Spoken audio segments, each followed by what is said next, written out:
Welcome everyone to my review of Revolution of the Daleks, which I actually would have done 2 days ago, but due to reasons, it got delayed by 2 days.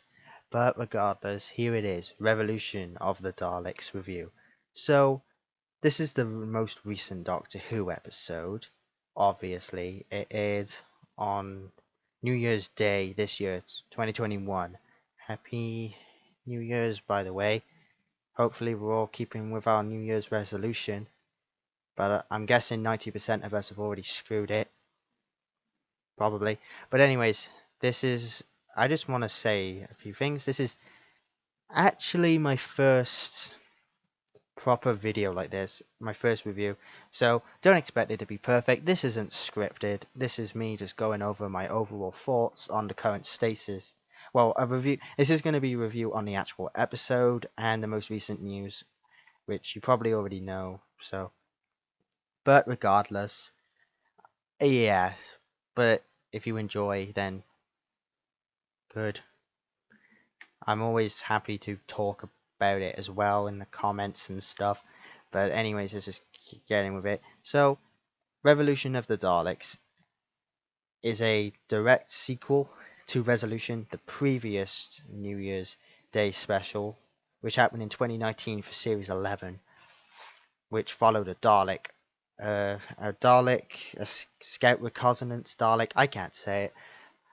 They got destroyed by a microwave or something by the Doctor and her fam, and it's been and in the beginning of Revolution of the Daleks, it's been taken away, and then it gets hijacked. This guy gets drugged, and the Dalek gets taken away by, well, what is revealed to be later on Jack Robertson, played by Chris Noth, and Prime Minister person, female Prime Minister person I don't know the name of, but regardless, these two and mainly Leo. So Leo, he created Leo or Leon, I forgot. But regardless, this person was able to use these. He was able to use the destroyed Dalek to create defense drones, which will help Britain and presumably the world. And Jack Robertson wants to sell these to the world. But then the Prime Minister, well, not the Prime Minister yet, I just don't know the name, so I'm just going to keep calling her that. She wants in on the deal, and yeah, that's pretty much how the episode begins. Jack Robertson said it's going to take a year and stuff. Oh, and we also get to see a bit of the Dalek itself. We see this scene of a civil unrest, and presumably this scene takes place in 2019, I assume. Or no, or 2020, I mean. That's probably when this scene takes place. But anyways, you have this scene unfold. The police are trying to struggle against a bunch of crowds which probably had enough of the obvious corruption in Britain, and then they bring out the first Dalek defense drone. And it's kind of a test to see if it works, and it does. It can like blow steam and like kind of it can blow steam and water and this really loud noise. But it also and its handle thing looks a lot like the manipulator arm. It looks a lot like the ones from the Peter Cushing movies. And not only that, but if you really they shoot steam like in the Peter Cushing movies as well, like fire extinguishers. That I don't know if that was intentional, but I'm just saying Revolution of the Daleks has a lot of references to previous Doctor Who stuff. And I think that it's fitting that this is my first Doctor Who review as well, because this episode feels like a natural continuation of the series. It has a lot of callbacks to classic and modern, and it's the combination of multiple episodes in the Chris Chibnall era. So I think now is the best time to, now that I've gone over the intro of this, I just want to say this this Doctor Who review is probably going to be a series I'm going to be doing quite a bit now. Maybe, I don't know. I know I will be returning these when Series 13 begins, at least. and I might go back and review previous episodes. But I have been a fan of Doctor Who for a long time. I grew up with the classic series, the modern series. I've seen a bit of the extended stuff like Big Finish and spin-offs like Torchwood. I haven't seen Sarah Jane Adventures yet, but I want to get around to that eventually. And of course, the Paul McGann TV movie. And I'm sorry, but I kind of like that movie. I know people don't, but I grew up with it, so I like it. Sorry, but anyways, yeah. And I think it makes sense now to give my overall thoughts on the Chris Chibnall era, considering this episode is heavily based on it. So obviously, Chris Chibnall is the new showrunner of Doctor Who. Well, he has been since 2018, and he is clearly a Doctor Who fan. Regardless if people hate his recent decisions, God knows I do in The Timeless Children, but that doesn't change the fact that he is a Doctor Who fan. He has written for previous episodes as well, and there is that infamous clip where in the 80s he's talking about the classic stories. I think you know what I'm talking about. But yeah, Chris Chibnall was the first showrunner to bring in a female doctor, Jodie Whittaker, and returned the three companions, which haven't been seen in a long time, really. I can't really recall properly when this happened before. Series 5 and 6, you know, 11th Doctor, Amy Pond, Rory Williams, and River Song. So this Series 11 brings in Ryan Sinclair, played by, I forget his name. I think it's Tozin Cole. Yaz, I forgot the name. Yaz, I forgot the name. It's played by Mandit Gill, I think Gill, and obviously there's I think his name is Bradley Welsh, but I might be mixing up with the guy who played the first Doctor in Twice Upon a Time. But he plays Graham, who is pretty much the best companion in a long time. He's like Wilfred and Rory's dad, who I also forget the name of. God, I am not good at this. I really should be keeping a notebook with me to remind me of these things. Maybe I'll do that again, or I could go to scripted, but whatever. So, Series 11 didn't really bring back any villains. It was apart from the Daleks at the end. It was more drama based. It was more political based, and fair enough. Okay, episode 1 was really good. It really set up everything, and the Woman Who Fell to Earth was great. Probably the second best Jodie Whittaker story. Probably is the best actually in terms of pacing and story. Revolution of the Daleks just liked more because of references and obviously the Daleks. But if you really think about it, the Woman Who Fell to Earth is honestly the best Doctor Who story, the most recent one. You could also say, I don't know. That's just what I think, anyways. The directing and graphics are really good. I think the performances are good as well. With what they're given, here's the thing: Chris Chibnall's writing isn't actually that good in terms of writing. It's okay, it's good in episode 1, but for the rest of the episodes, they don't really have much to do apart from on rare occurrences, and they do the best with what they're given. I think Jodie Whittaker. The problem is, I don't know if this is true or not, but apparently she didn't really bother research the role and stuff, and she just does a kind of imitation of Matt Smith and David Tennant.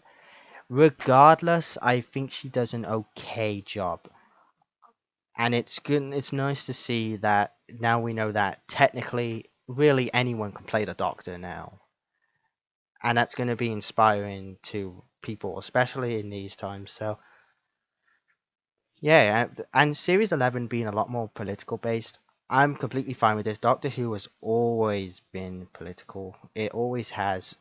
Look at Genesis of the Daleks, or the original Daleks, that was based on nuclear war, nuclear war, the Cold War, and of course World War Two, and Germany, and I don't, you know what I mean. It's all based on that. That's why the Daleks say exterminate. You get what I mean, right? Like, Genesis of the Daleks is clearly a World War II an allegory, and also a nuclear war allegory, and so is the Daleks to an extent. So yeah, Doctor Who has always been political, really. It's just even Series One by Russell T Davies. Russell T Davies was political. Mr. TARDIS did a video on. Mr. TARDIS did a really good parody video on. Yeah, you've probably seen it, but if Mr. TARDIS sees this, he knows what I'm on about. But yeah, honestly, if you ask me, I think Series 11 just needed to be longer. This also applies to Series 12. It needed 13 episodes. The episodes honestly needed to be longer. It needed to focus more on the character growths and stuck to that. And also, but the concepts of stuff need to be different.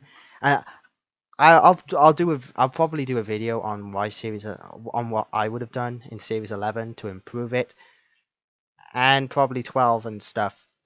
Series 11 is okay. It's just it starts off amazing and slowly dips. Episode 2, The Ghost Monument, and no, not really. Rose is fine. Arachnids in in the UK is fine, even though the name is misleading. Honestly, most of it is just it's watchable, but I'm gonna be honest right now, and please try not to get triggered if you really like this series. Series 11, although I do not hate this season at all, compared to every other series in the show, it's probably my least favorite. Probably around series 24 of the classic series. But once again, I don't even hate that series either. It's just, I don't hate any series of Doctor Who at all. It's just picking which one is. It just falls in the least favorites. That's it. So, series. And then there's Resolution. Resolution is also the prequel to the story I'm reviewing when I get to it, anyways. And yeah, Resolution is okay as well. It's a New Year's Day special, and I hate that because I missed the Christmas specials, but fine, whatever. I would have preferred Christmas specials, but fine. This episode's good. It's actually probably the best Dalek story since Journey's End. Or no, let's say Victory of the Daleks. I think Victory of the Daleks is pretty good. Uh, well, that's just me, honestly. But was Asylum of the Daleks honestly sucked. The missions, Apprentice and the Witch's Familiar sucked. Oh, Into the Dalek was actually fine. Yeah, Into the Dalek was the last good one. In my opinion, I enjoyed Into the Dalek. So, yeah, for me anyways, Into the Dalek was the last good Dalek episode. The other ones, they're honestly bad, but at the same time, I can still have fun watching them, because, yeah. So, Series 11 was okay. The best episodes were the first and last ones, funnily enough. And a lot of the random episodes were just filler. And this even carries into Series 12 for in a bit. Right. Series 12 in 2020. Forgot to say Series 11 was in 2018. I think I did say anyways. But Series 12 was in 2020, and it was just as it started off. Okay, here's just one thing I gotta say. Series 12 feels like it's trying to do everything Russell T Davies did. Series 12, beginning opener, Spyfall, feels, although it has an interesting concept and it's a good story, with at least in the second half, of bouncing across space and time with the Doctor and stuff. Well, time and different periods in time, and it's a very cool story. But there is also one first nitpick, and probably only one. Why would you kill off Stephen Fry that quickly? But anyways, here's the thing. It feels like Utopia and Last of the Time Lords. Think about it. You get the Master revealed, just like in Utopia, and then part 2 with Ryan, Yaz, and Graham on the run. That's Last of the Time Lords. It honestly feels like they are just ripping off what has already came before.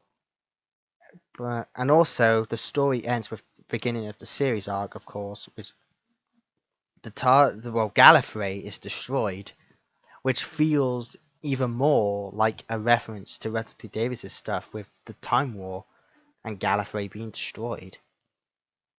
But if there's one thing I will say is that although I don't really like this series arc or this story that much, it's fun to watch and it's still awesome, but it can't be ignored that it is taken from stuff that's already happened.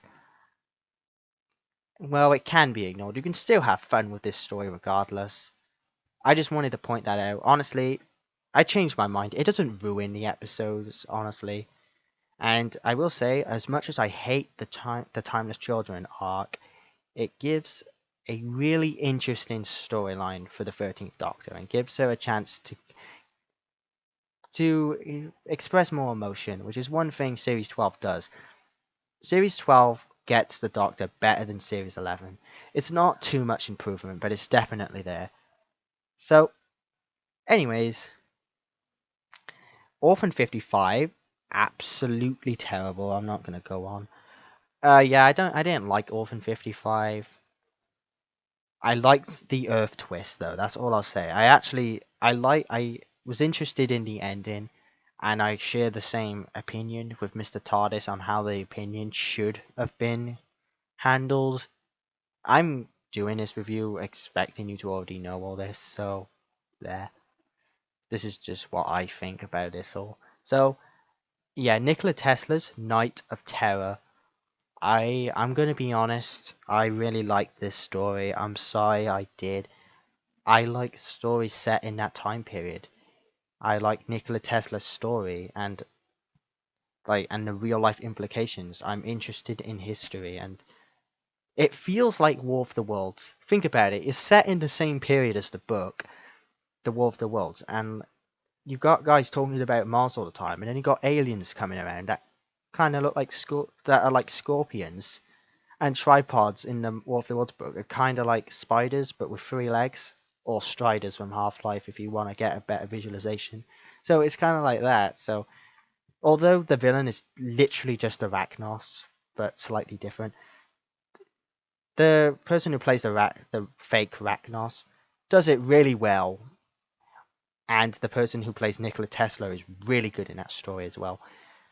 In fact, I wouldn't mind him playing the Doctor, to be honest. And I think Jodie Whittaker does a good job at showing her more vicious Time Lord Victorious side in this story. Anyways, after that, Fugitive of the June. I know I'm kind of dragging this out, but I think this is important. Fugitive of the June. I like it and hate it. I like it because it brings back the Judoon. I think Joe Martin does a really good job and the acting is really good and it's fun to watch. The Glasgow setting, it really fits the story. And just like most Jodie Whittaker's stories, the directing and the visuals are awesome, but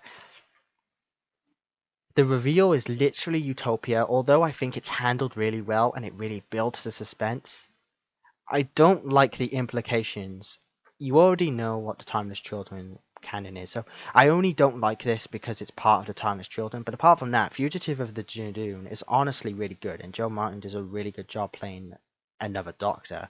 In fact, I wouldn't mind if she ends up being the 14th Doctor, and all of this is a trick, you know. Like, what if this is building up to that? I'll get back to this eventually, way later on in this video. I'm already predicting this video is going to be really long now, but I'm having fun doing this, so whatever. So, Praxius. I don't really want to talk much on this because it's filler. It honestly is. But I'll just say I like the virus graphics. The characters weren't really that good in this, but I like how it's hopping to different areas on the world. And yeah, apart from that, the message was okay. It was handled alright. It wasn't perfect. It's probably one of the lesser episodes. It's not as bad as Orphan 55, but it's probably the second worst episode of Series 12. But I don't hate this episode. I hate Orphan 55, but I don't hate Praxius. But it's probably the second worst story. It takes you away. This episode is good. It gives Yaz more character. Pretty much I have the same opinion on Mr. TARDIS on this. The directing is amazing. I like how they brought back the Eternals from the classic series. Pretty much this was a good episode altogether. It takes you away. Yeah, the only real thing is how the hell did the Doctor get out of the situation? I think Eternals were beaten way too easily as well. That's really it. Just two things. Just because, runtime and, you know, I feel like Big Finish, Big Finish, when Jodie Whittaker's era is done, I don't mind if you decide to remake every single Jodie Whittaker story and try fix it with increased runtime. But I doubt the BBC or Chris Chibnall would let you. So, yeah. Anyways, let's finally get into. This kind of does connect to it, but the Lone Cyberman trilogy, and I'm calling it that because Mr. TARDIS did, and I really like that name for this. And I can't say the name of episode 8, The Haunting of Villa Darty. Oh wait, I actually did it. Regardless, The Haunting of Villa Diodati, Ascension of the Cybermen, The Timeless Children. I don't like this trilogy. Part 1, The Haunted of Villa Diodati, whatever. It's really good. The acting's great, and the historical references are really done, even though we should have been given a bit more context to understand a few things. But the fact that this is about Frankenstein and you got like a half broken Cyberman, I think it was really cool. It's just, it's a perfect setup, and the Doctor telling the truth about her and the companions and what it's really like, and the team structure. You get all this probably. It was well handled, and Jodie Whittaker did a really good job in that scene. It was just that Ascension of the Cybermen completely drops that. Realistically, I think the Doctor would not bring. Okay, for real, I'm sorry I'm not getting into the actual Revolution of the Daleks thing, but if you're an actual other Doctor Who critic or something like that, really think about this now. Why would the Doctor bring Ryan, Yaz, and Graham with her to stop the lone Cyberman? Especially if she's afraid that they'll be converted. I don't think she would have done that. After what we saw of her in episode 8, I don't think she would have. But it's probably just, bad writing. The series 11 and 12 is filled with that, so unfortunate. But it's not the first time it's where they just dropped character beats or developments just for plot convenience. Oh, but it would have been better if they weren't in the episode anyways, because they literally contribute nothing to the plot, honestly. Nothing at all. Like, they have nice scenes and stuff, but that's literally, yeah, that doesn't really mean much in terms of the overall plot. Ascension of the Cybermen is okay. It feels a bit like Earthshock at times, because it's like, starts off on an Earth planet, and then they're in space, and they're on a freighter, and then an army of Cybermen march out. It feels a lot like it. And at least Ryan and Yaz and Graham, they do manage to like do some cool things with Ko Sharma's or whatever his name is, and s- sneak out with Cybermen costumes or whatever. Even though we're told that those Cybermen are full of organic tissue, like though they're supposed to be human corpses in those Cybermen suits. So I don't know how Graham, Yaz, and Ryan must have got out all of that. But anyways, apart from that, they didn't do anything in the Timeless Children. So ultimately, I would have taken them out of this story altogether. Probably would have given them scenes back on Earth. Also, the scenes with the Irish guy, I like it. And originally, I thought that was supposed to be set on Mondas. For real, I thought it was. Thought we were going to secretly get a weird origin story to the Cybermen and what's his name? The lone Cyberman. I forgot his actual name, but I thought that was him. I thought they were gonna have the Cyberman uprising happen on Mondas, and then he was gonna be one of the half converted. And there you go. And I thought that was gonna be what's gonna happen, but then it ended up being connected to the Timeless Children, the worst story arc in the whole series. Sorry, I have that opinion on it. So yeah, and the Ascension of the Cybermen ends with the Master showing up, and he is here to ruin the canon, because that's just what the Master does. Yippee. So, the Timeless Children's on the destroyed Gallifrey. The Cybermen are playing second fiddle to the Master. again. The Lone Cyberman gets completely destroyed before we could learn anything else about him. Hooray! And yeah, the rest of the episode is just a slideshow of the Master ruining this Time Lord's origin story and the Doctor's origin story.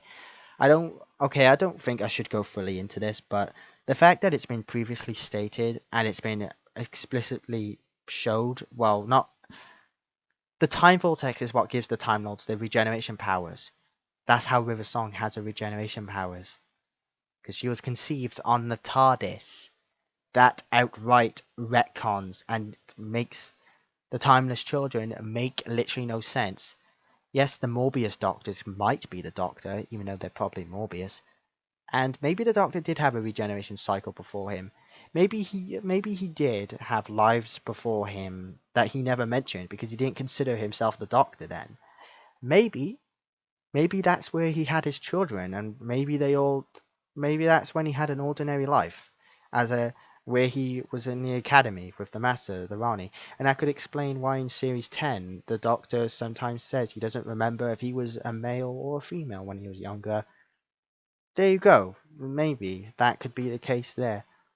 But the Timeless Children, not only does it ruin the canon, but it does it in the most boring and worst way, and the ending is just bad. It ends with the Doctor being taken by June. I don't know how they got in the TARDIS, but the Doctor's locked up in Sharda. But this absolutely doesn't mean anything because the story I'm supposed to be reviewing now, which I will probably get into now. Sorry, this video feels more like an essay now, doesn't it? Jeez. Anyways, series. Okay, so yeah, I don't care too much about the Timeless Children because I know the next showrunner will outright retcon it immediately. Trust me, no one talks about Hellbent anymore. No one talks about Hellbent. And if Mr. TARDIS is also hearing this, then yeah, I kind of share his same opinion on Hellbent. It's stupid, but anyways, okay, so another thing, Arrakis in the UK was the episode to bring in Chris Noth's character, Jack Robertson, who is basically a Trump parody or something, and he's trying to be president in America, and he was a part of the spider mutation. You already know all this. I'm just saying all this anyways. Anyways, earlier I already said the beginning of Revolution of the Daleks. After all that stuff's happened, I believe around that time the intro plays, which the intro now has John Barrowman in it. And I knew I would forget something. Fugitive of the Judoon has Captain Jack Harkness in it. Do you want to know how I forgot? Because he literally played no significance to the plot whatsoever, except to warn the Doctor about the lone Cyberman. How did Captain Jack Harkness know about the lone Cyberman? How did he know? How? Whatever. Let's just continue on. Anyways, yeah, the intro. I will say this: Jodie Whittaker's Doctor intro. You know the. I played it at the beginning of this video, but a clean version. It looks really good. It looks better in this, and John Barrowman in it is an immediate win. Yeah, that's what I mean. The graphics and directing in this era is amazing. That's one thing. The production team, good job. Just good job. Anyways, so how does the episode continue? So, Ryan, Yaz, Graham. Well, Yaz is in the TARDIS, and she's trying to locate the Doctor, and she's been doing this for 10 months. They've been stranded on 10 months after the events of the Timeless Children. And Graham and Ryan try to convince her to just give up. Ryan's like, we just got to get on with our lives, you see. So, essentially what happens now, Graham decides to show Yaz a leaked video that came a year ago showing the Dalek attacking the riot. So, and then they see it's a part of Jack Robertson, and Jack Robertson's in league with the Daleks. One thing though, why isn't Yaz in in schoolwork. I don't know, not school. Why isn't she at work at her job as a police officer? I'm sorry, but why isn't she? Oh God, please, can we just? Oh, what? She's supposed to be sleeping there as well. She's probably lost her job at this point. Probably. She probably did in Series 12. I don't think we even see her as a cop in Series 12. Actually, I think we do at the beginning, but that's it. Yeah, I think that's it. After that, it never brings up again. Oh, whatever. So, oops. Sorry, I hit the mic then. Uh, so, essentially after this, the companions pay Jack Robertson a little visit, and yeah, Jack Robertson does a really good job in this role. I already said this, but I know people hate him, but I think Chris Noth does a really good job in the role as Jack Robertson. So the companions are like, don't be in league with a Dalek, the most deadly creature in the universe.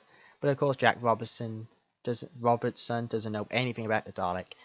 And if you're confused because you know the stolen Earth and all that, and the previous Dalek invasions, well, I'll just say this then.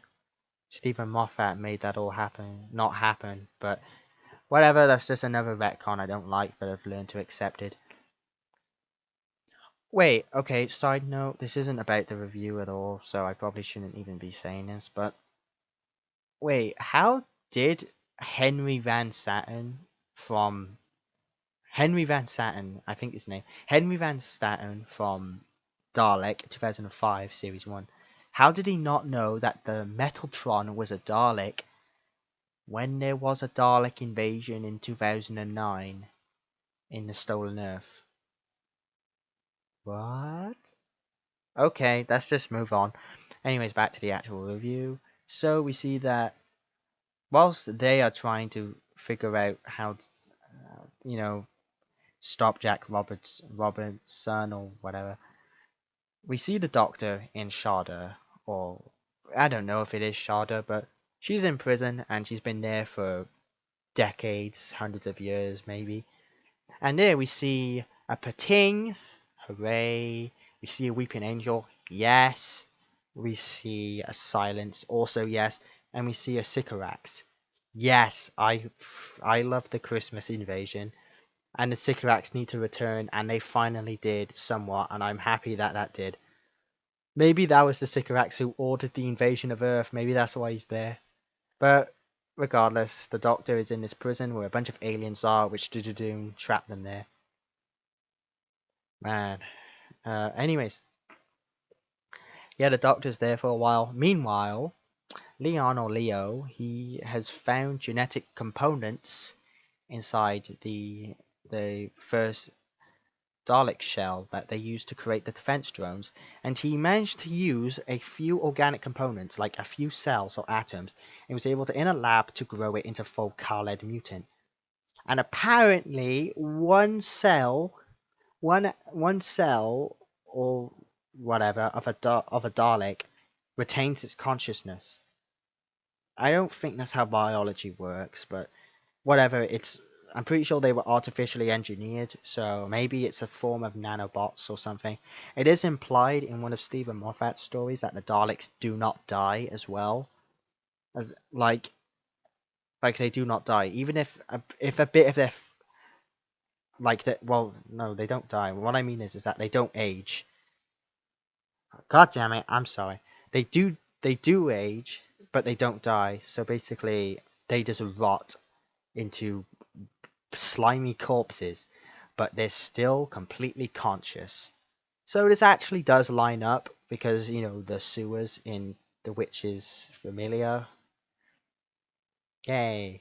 I don't like The Witch's Familiar or The Magician's Apprentice at all, but whatever, good enough. So, well, I like the Dalek Davros scenes. Oh, I need to start rambling.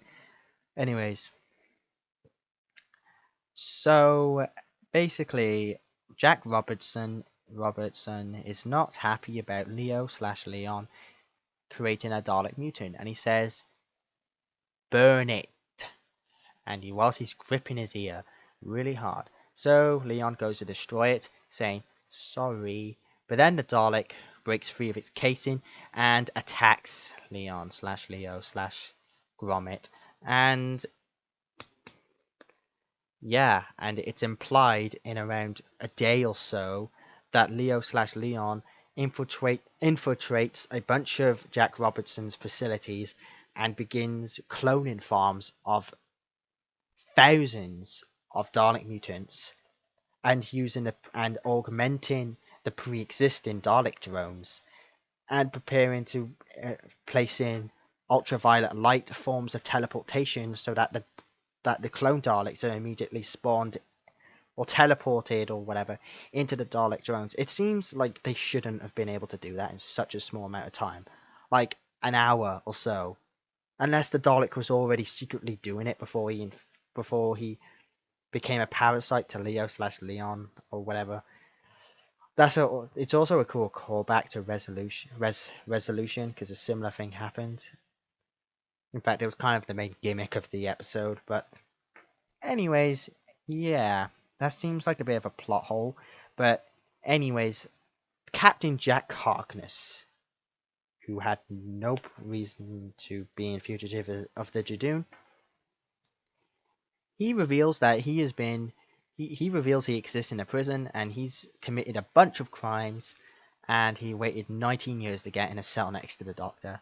But anyways, he breaks the doctor out using a bubble thing, I forgot the name, and they escape. The doctor returns to her TARDIS. For her it's been probably decades or centuries. And and she returns back home. And the companions are not happy. They literally just like, you've been gone for ages. And Yaz even pushes her, and like they're kind of mad. And it was, yeah, and Captain Jack says something to Graham. You've seen the scene, it was okay, but the ending was amazing. The 13th Doctor was like, so what's up with Earth? And then they all say, Daleks. And she immediately nearly has a heart attack. Maybe she did, but because she had two, she was fine. So now they're trying to stop Jack Robertson. So they appear, they capture Jack Robertson, they go to the Dalek farm. And after some talking to Leo slash Leon, and Leon slash Leo dies due to the Daleks use ultraviolet light to basically assemble the Daleks to spawn all the Daleks into this defense drones, which were recently revealed on TV by the now Prime Minister. And well, the Daleks start killing everyone all over Britain. Well, at least London. And do you realize how much slaughter this would actually cause? This story is secretly dark as hell. But anyways, yeah, whilst the Doctor's doing that, she decides to do the absolute worst idea ever. She sends a signal into the time vortex to alert SAS Daleks battleship, a SAS Dalek battleship, that there are impure Daleks present on planet Earth. So they immediately arrive, an awesome Dalek fleet, and we get the original Bronze Daleks, and they look amazing. Nicholas Briggs is still amazing playing the Daleks as usual. And even the old ones. The defense drones sound a lot like the Imperial Daleks, and the Bronze Daleks sound like Renegade Daleks. So this really is like a Civil War sort of situation. Even though it's, yeah, pretty much. Even though it's kind of reversed, because in remembrance of the Daleks, the Imperial Daleks had the battleship and the Renegades didn't. But regardless, it fits the story, and yeah, the Daleks arrive and they completely start to kill all of the impure Daleks and probably humans in the crossfire. But the Doctor hopes, because I'm saying hopes instead of knows, that the Daleks will leave once the impurities are dead. Because it's like this. I assume it's like this. The SAS Daleks won't bother invade a planet because their job is to look after Daleks. Like they're the enforcers. I'm pretty sure that's fully implied. So yeah, they would leave Earth afterwards. But of course, Jack Robertson decides to go off on and alert the Daleks that the Doctor has arrived. And she didn't want Jack Robertson to tell the Daleks that she was there, because that's going to be a bit of an issue. Because now they are going to start trying to slaughter everything on Earth. Well, mostly the Doctor, because they hate the Doctor. And imagine how the Daleks back on Skaro would feel about them killing the Doctor. So yeah, so Doctor has Plan B. So instead now, Ryan and Graham and Captain Jack Harkness go onto the Dalek ship. They plant bombs everywhere whilst Jack Robertson is talking to the Daleks. This cool scene where we see a Dalek getting killed, and it really shows off the racist subtext of the Daleks. Like they are the Daleks hate impurity. They want every single one of them to be pure. It really harkens back to Remembrance of the Daleks, and it's not only that, I repeated myself. When the Dalek alarm goes off in the Dalek battleship, it sounds exactly like the Evil of the Daleks alarm, like when Scar. It does. It really does. I can't. It really does. If you look up the Evil of the Daleks alarm scene, or it probably won't have a video on it, but it sounds like it. It might have appeared in other stories, like previous Dalek stories, but I only remember it in Evil of the Daleks, though. I don't think it appeared in Power of the Daleks, because that never took place in a Dalek base. That was on Vulcan, so, and it was just a few Daleks that eventually cloned themselves and started slaughtering everyone. Sounds like Revolution of the Daleks, doesn't it? Anyways, Captain Jack Harkness, Ryan and Graham, they take Jack Robertson away as they blow up the Dalek mothership, and the Doctor tricks all of the SAS Daleks. Apparently, she's able to trick all of them into going into a fake TARDIS and then making it kill itself and go into the void. So the Doctor killed a TARDIS. Wait, what? The Doctor killed a TARDIS. So let's just go back to the Doctor's wife. The TARDISes are sentient. They are alive. They have personalities. They are grown, apparently, even, I think. They're probably organic, organic. The Doctor just full on murdered them. The Doctor just killed a TARDIS. I get it was honestly her only choice, though. Also, for those who say that the Doctor shouldn't have been able to send it into the void, if there are some who say that, because apparently, remember, like, the walls between the parallel universes were closed off. Think of it like this. Okay, okay, this is honestly a theory, so correct me if I'm wrong. In Rise of the Cybermen and the Age of Steel, the TARDIS, when they ended up accidentally in Pete's world, the parallel universe, the TARDIS was nearly completely dead and destroyed. So it takes up so much of its power to do that, nearly destroying itself. And that's pretty much what's happening in Revolution of the Daleks. It's literally killing itself and using up all of its energy to go into the void. That's my only theory on how it works. So yeah, just tell me if that isn't actually what's happening here, because it is theoretically possible that it's not that at all, and instead it's I don't know, but I'm pretty sure the walls between parallel universes were completely closed, so literally no access to the void, but at all. And it could have been open in Rise of the Cybermen because of the Daleks breaching through, like, Dalek Sec. What are they called? The Cult of Skaro. Okay, so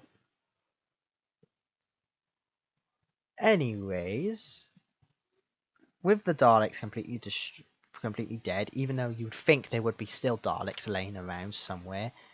But no, everything's fine. The Prime Minister died. Technically, thousands hundreds of thousands, well, not hundreds of thousands, but loads of people would have died in the slaughter. So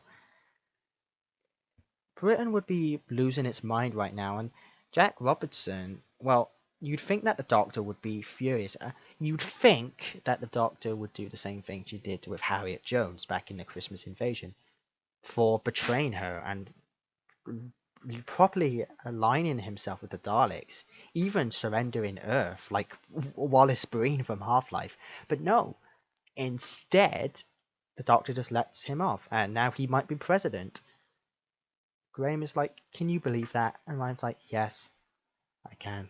So, if I was the Doctor, I would have completely destroyed Jack Robertson's career after that, and probably revealed how corrupt he is. I would have done that. I think anyone would have done that. I think any other Doctor would have done that. But once again, it's probably just down to Chris Chibnall's writing just to do another reference.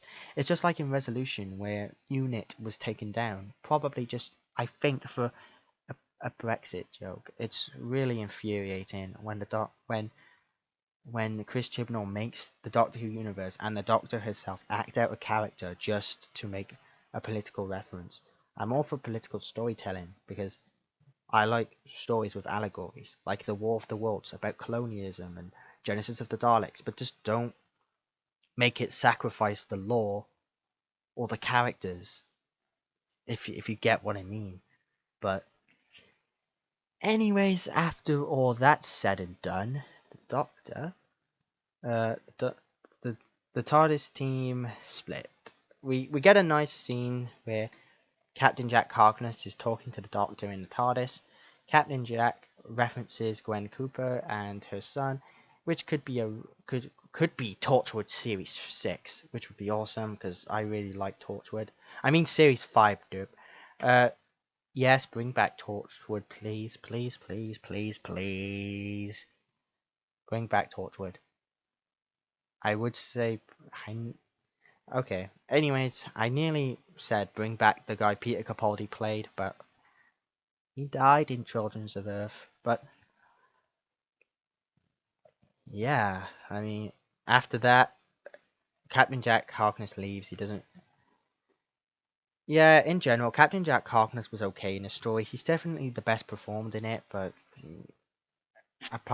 maybe apart from Chris Noth. But anyways, yeah, Ryan decides to leave because he wants to live his ordinary life. Graham, this is a very probably relatable scene to some. Graham decides to stay behind with Ryan because he wants to spend his last days with him.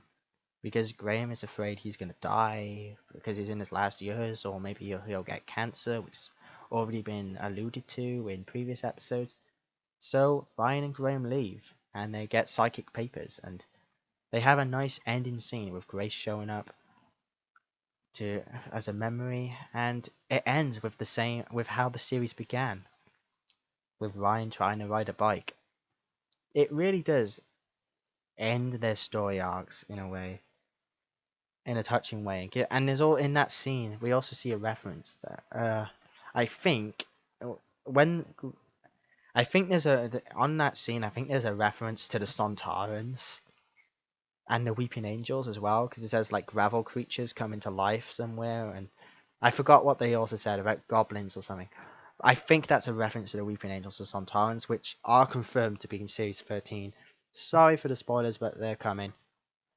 Which I'm glad, because those were the two main villains I wanted. But in general, series, uh, now it's just the Doctor and Yaz, and yeah, it's just them two now, traveling through time and space.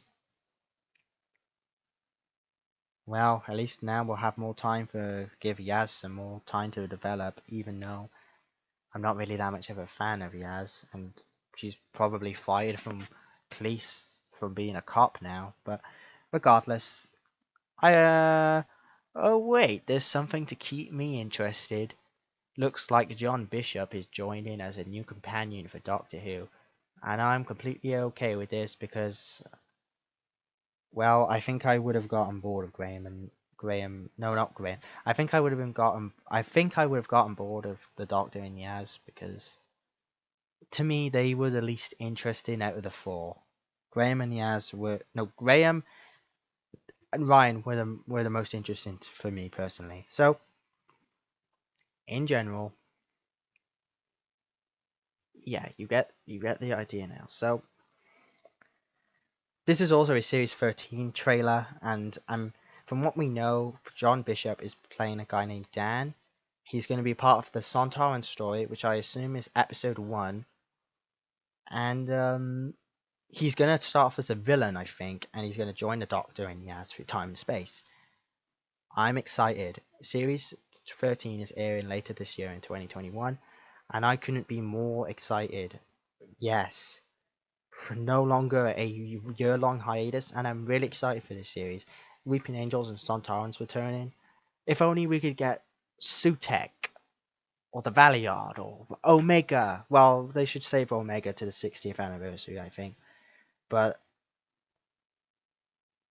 bring back the Silurians, please. The Sea Devils. And I mean the classic Silurians. Screw it, bring back the Mechanoids and Macra. I don't care, just I think we've reached that period now where just bring back classic villains. Just you're already indulging on the fans anyways with constant references. Just go full on now. It'll be fun. It'll be mad. It'll be Doctor Who. Just do it. You can keep the political stories. Just do that. It'll be fun. It'll be fun for the fans to just with these episodes. Besides, it's not like Chris Chibnall's going to get any better with these writings. So at least having a cool classic villain will at least make up for it. I know that's kind of bad to say, but I'm sorry, but that's kind of the mindset right now. Like, yeah. So in general, before I go on, oh yeah, I'll go on about this in a sec, but Revolution of the Daleks, was it a good episode? Yes and no. It really depends. Okay, what I mean is that if Revolution of the Daleks was a Russell T Davies era episode, it probably would have been seen as the worst Dalek story of the Russell T Davies era. Right now, people say it's like Evolution of the Daleks, Daleks in Manhattan. I always say it in the wrong order, but people always say that, right? Even though I really like that story, but people would have said Revolution of the Daleks is the worst Dalek story of the Russell T Davies era, but because because of how low standard and bad writing the Jodie Whittaker era has been, it is being perceived as the best Jodie Whittaker story. And yeah, it is the best one. The only one I can say has a chance against it is A Woman Who Fell to Earth. Fugitive of the Jadoon's pretty good as well, actually. Fugitive of the Jadoon and A Woman Who Fell to Earth. The Woman Who Fell to Earth. Those episodes were really good in terms of being an actual episode with pacing. Episode 8 was pretty good as well. The Haunting of Villa Diodati. There are good Jodie Whittaker stories, to be honest. It's just they could be better. None of them, none of them at all live up to the Russell T Davies stories at all. But they're still good though, and I can't wait for what Series 13 has to offer. So, in general, sorry, people are moving around. So, Revolution of the Daleks. This is because it isn't perfect. This is how I would personally fix it. For starters, I would make it a two-parter. Definitely. I would definitely make it a two-parter. I think that would fix all of the issues. The Doctor leaves Sharda way... I'm just going to keep calling it Sharda because I'm way too used to it. The Doctor escapes Sharda way too early on in the story, rendering the Timeless Children's ending completely pointless, to be honest. I know it fits with the plot, and that's really it. It's implied that the Doctor suffered decades or centuries there, but it's never really properly expressed.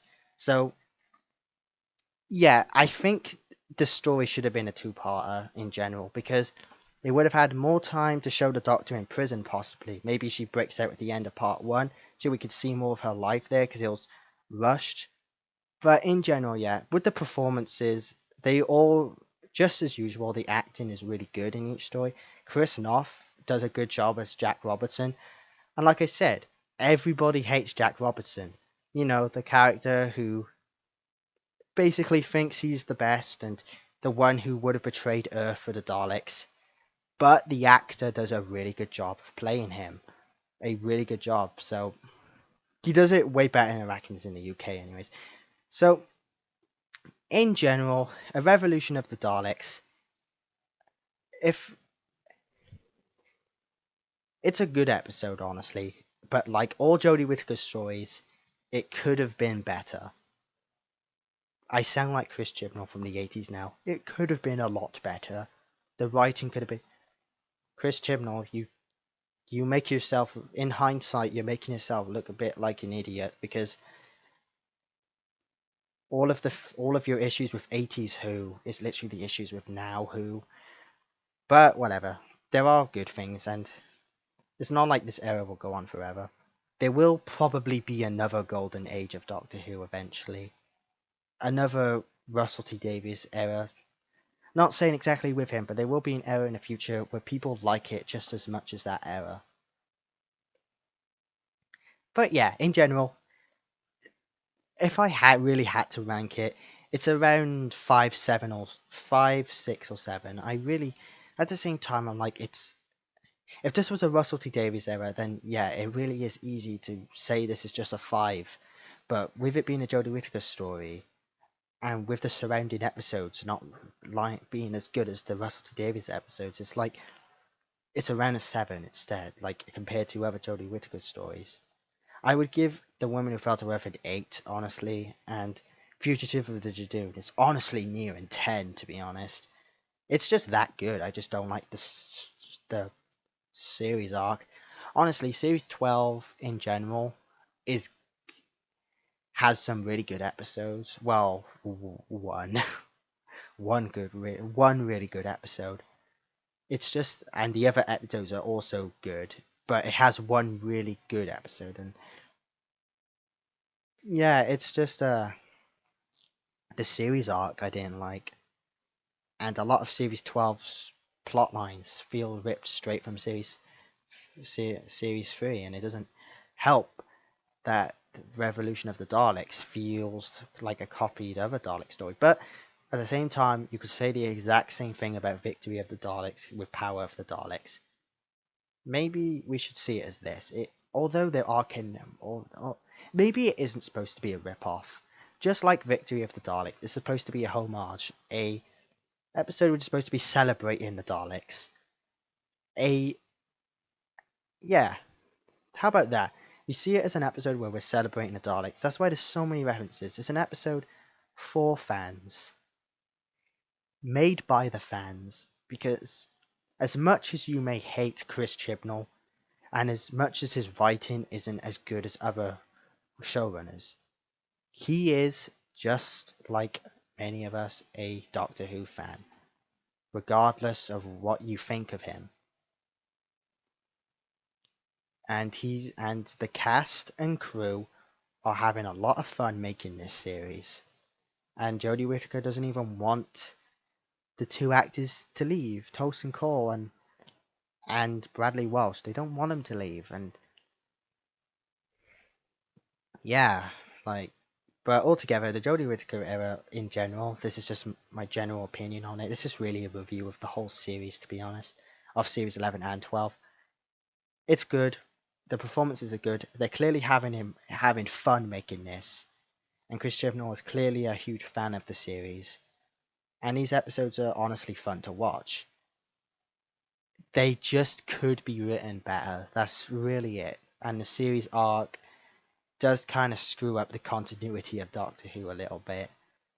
Regardless, like, I don't really care about the idea of Doctors being before the first Doctor, because I've already come up with my own version of that anyways, which kind of fits. It's just the Time Lord origin story, really. Honestly, it's just the fact that the way the Time Lords were granted regeneration outright retcons it outright retcons River Song and what has been previously established, so it just doesn't make any sense. That's it. There might be a way around it, maybe, and indeed there actually might be. So altogether, Jodie Whittaker's era, if I had to put a number on it, it's a 6 or 7 out of 10, and I'm talking about every single episode in general. So, but when it comes to Russell T Davies, I give it like a 9.9, and then with Stephen Moffat, I give it an 8.9. Because Russell T Davies did a retcon I really don't like in Series 5. But Series 5... Okay, think of it like this. Series 5 is an amazing series. It has really good writing and honestly better acting. No offense to the Now crew, but Series 5 is amazing, honestly. Series 5 is probably... it could be the best series of Modern Who. But at the same time, it does a massive retcon that I absolutely hate.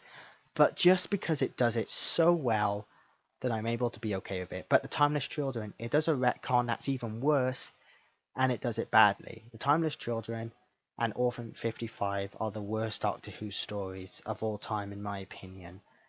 And that's one reason why this is the worst era of Doctor Who, which is sad because I do enjoy this era.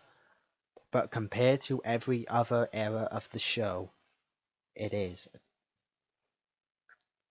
It kind of is. So, but whatever. Now on to other things. So, the new companion, John Bishop, or Dan, I think the BBC Twitter where they talk about the character, he says he's going to be dealing with time and space and universes. I think you all probably all know this, but this implies that Series 13 is going to be dealing with parallel universes. If this is true, then it could be true that Series 13,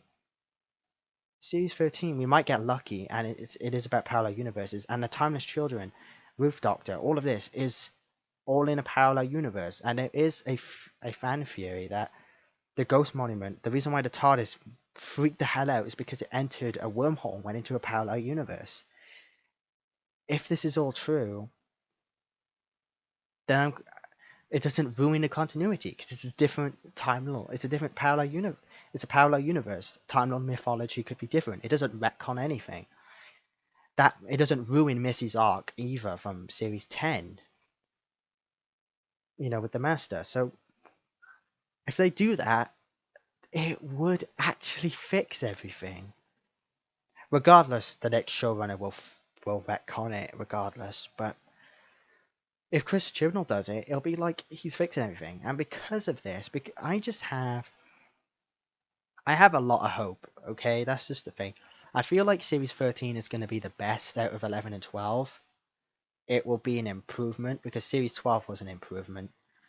Series 13, I think the acting is going to be way better, and yeah, mainly the writing. I'm more excited for Series 13 than I was for Series 12. Series 13 is bringing back the Sontarans, the Weeping Angels, probably the Daleks in another New Year's Day special, which will probably be Jodie Whittaker's last, because you all probably already all know this, but we are now dealing there's a massive rumor that Jodie Whittaker is going to be leaving as the Doctor in Series 13, and the production team is preparing to film the 14th Doctor's regeneration. This is kind of sad, and it makes me really hope Series 13 improves in the writing, because I know Jodie Whittaker can play a really, really good Doctor up there with the others. But maybe it is for the best, and I understand why. I think this rumor is true. Jodie Whittaker probably wants to do new roles. Series 13 will probably see the departure of Yaz, and her original team will be gone, so she'll probably want to leave it. And with all that being said, like, everything points towards her wanting to leave. She might also not want to be typecasted as the Doctor. or in that role. So that is another reason why previous Doctors. That's usually why actors only stay on for 3 seasons. Because if they do a fourth, they risk the likelihood of being typecast. So because of that, yeah, that's everything points towards Jodie Whittaker leaving. There is a slight chance Chris Chibnall will leave as well, which will be. This is the thing. It's equally sad, but equally hopeful because I'm hopeful for Series 13 will be better than Series 11 and 12. I'm hopeful that if Jodie Whittaker does leave, which I think she will, I hope Series 13 is her best. Even if it's only going to be 8 episodes, well, probably 9 because of the New Year's Day special. Regardless, I'm hopeful for it. I hope it's going to be a really good series in general. So, yeah.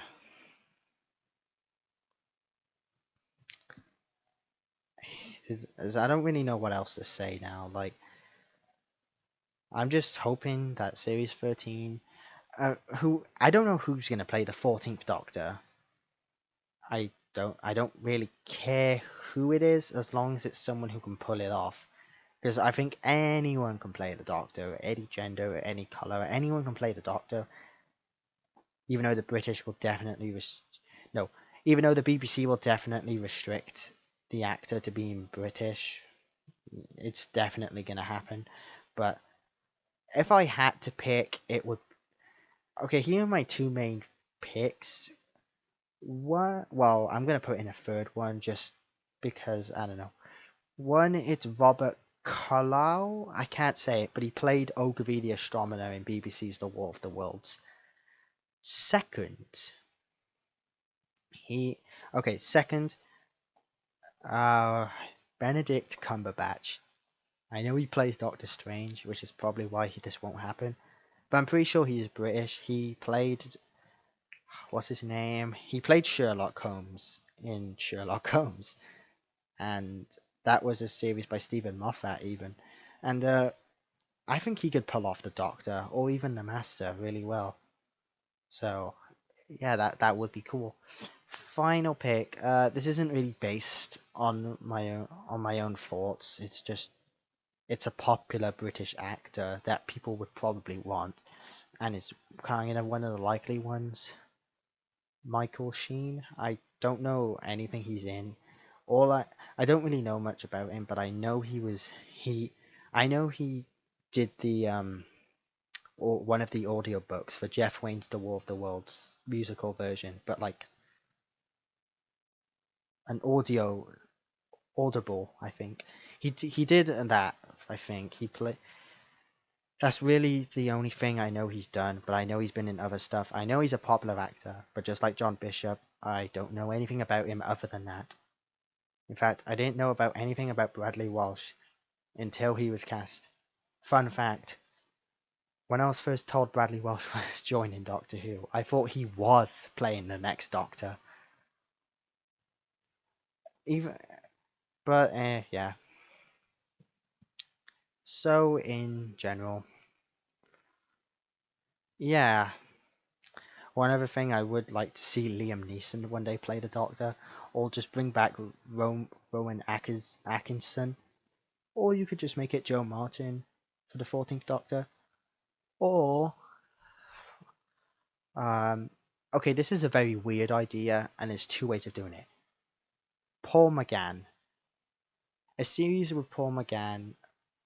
There's two ways of doing this. One, you make it a prequel where it takes place straight after the Doctor Who TV movie or a bit after, and it's with the Eighth Doctor with new original companions, and or it could be adaptations of BBC of Big Finish stories or something. Or instead, this is a more weird and out there one. You make it Paul McGann, but he's still the 14th Doctor. In other words, Jodie Whittaker's Doctor regenerates into a Paul McGann, and it's like it could be an excuse for the caretaker from Day of the Doctor, and we so that the caretaker is played by Tom Baker, and he's implied to be another Doctor from the far far future, and that his regenerations will be revisiting a few old favorites. Paul McGann could be the first, and it makes sense. Don't waste Paul McGann because he can still play the Doctor in live action, probably for 3 or more seasons. In fact, I wouldn't mind it if Paul McGann becomes the Tom Baker of the modern series, and he gets like 7 or more series as the Doctor, with multiple companions facing off with every villain, and probably even 2 Masters and 2 Davros stories and Return of the Earthshock Cybermen. I wish I was the showrunner of Doctor Who. I think that's what I would do. Yeah, if I was going to if I was the showrunner of Doctor Who, I would try bring back Paul McGann. Yep, that's what I try to do. I might do a full video on what I would do if I was the showrunner. And like I said, I might do a video on how I would have done series 11 and 12. But I might do all those, but regardless, I think this should be the point where I end this video, because I did not expect it to get this long. I expected a 20-minute video, but I ramble on for way too long. This is probably what the Doctor does in the TARDIS. So, regardless, thanks for watching, and leave if you did actually bother to watch this off. Thanks for wasting your time on this, for real, because I had a lot of fun making this. It's fun making this. I'll probably do this a lot more. 2021, I want this to be the real start of my channel, where I just talk about things I enjoy and stuff, right?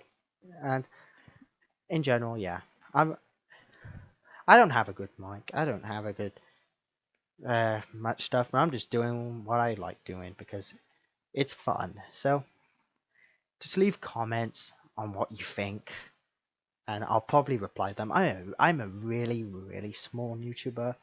Let's face it, I am. So I probably will be able to reply to every single comment. If this video makes me go up to 1,000 subscribers though, oh my god. I mean, I would be definitely grateful, but at the same time, it's hard to show you that you're grateful and be like, ugh, it's a dream. You have them, I have them. Alright, well, thanks for watching this extremely long review, which is kind of turned into a video essay now. Kinda, even though it's not scripted at all. This is just my general thoughts on Doctor Who right now. And my I'm excited for it, and I'm positive towards it. I'm not going to be too positive or too negative or anything, but I'm hopeful. I expect to be disappointed, but I really, really hope that Series 13 is good. Either way, I'm excited because I can't wait to see the return of the Sontarans, which have their classic look. And just one thing, John Bishop might be playing the 14th Doctor. Just want to point that out there, that might actually be the case. He might reveal himself to be a future incarnation that ends up being the 14th. I just want to keep that out there, that might end up happening, especially since they put in all that effort to do a full trailer revealing him. So I just want to keep that in mind, that might happen, and it actually seems kind of probable to me. Because they've never really done this to 4 companions before, to my knowledge. Anyways, this is the 3rd thanks for watching outro, I swear. But yeah, this was a lot of fun to do, but I think it's about time I end this now and get to work doing a little bit of editing, finally uploading it, which will probably take 5 hours to upload, but regardless, thanks for watching.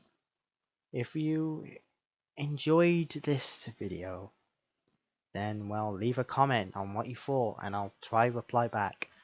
I don't really care that much for subs. With likes, it helps the video get noticed, but at the same time, yeah, you get the idea. At the same time, I don't want to be super popular because I fear losing respect then, even though I don't have any. I think, but regardless, thanks for watching and goodbye. I'll probably do another video when I feel like it, but until then, Thank you for watching, fellow Doctor Who fan, and let's hope that Series 13, even though it's going to be quite a long wait to around autumn 2021, let's wait for it and not be uh, toxic about it, like Bolstrak or anything. Thank you for watching, and goodbye. Hey, this is just a post thing. I'm recording this just before I'm probably gonna start rendering this and uploading it or whatever, but I just want to say this is my first video like this. My first super long one. I mean, that I'm doing commentary types constantly, and yeah, I just want to say that it is. I just want to say I know there was live streams of Spelunky or whatever. I just want to confirm that Spelunky, I'm not gonna bother doing anything anymore with that until a long time. A lot of the stuff I wanted to do this year has been postponed, but I found a new thing for now, and that's gonna be this, doing commentary reviews or videos on what I would have done, just videos of me talking, pretty much. So this, if you find me boring, then this is not the channel for you, because or just talking. Yeah, that's really it. That's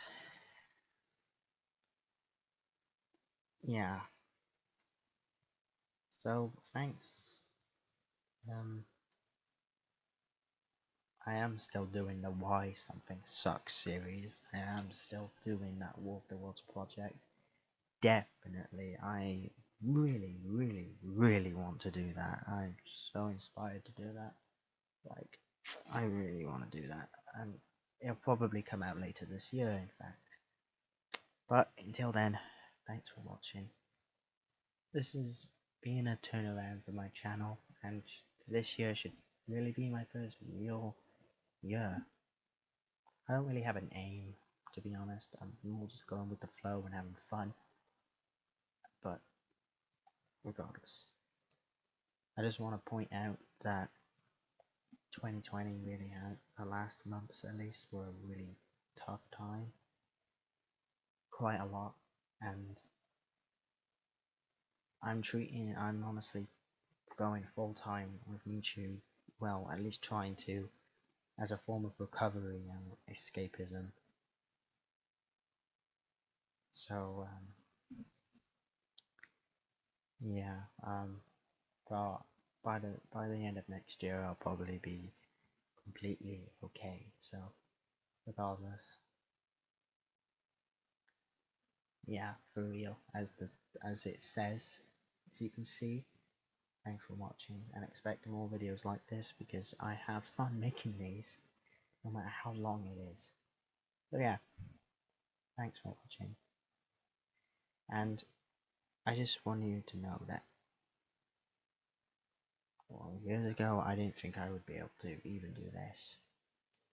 So if you want to do something on YouTube, you want to be a YouTuber, even if I'm not, you don't have to make everything monetized or to follow every trend. If you just want to talk about something and just connect with people, then go ahead, do it. I'll even try to support you in it. I want to build a more positive and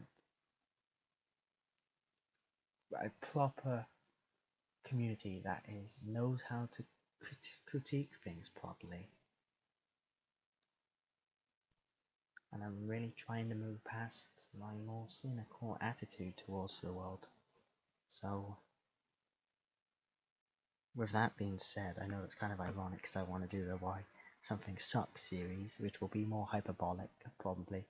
This is more me talking generally, but yeah, mate. Be inspired. Do what you want, because I know for a fact that We only live once, so don't waste it.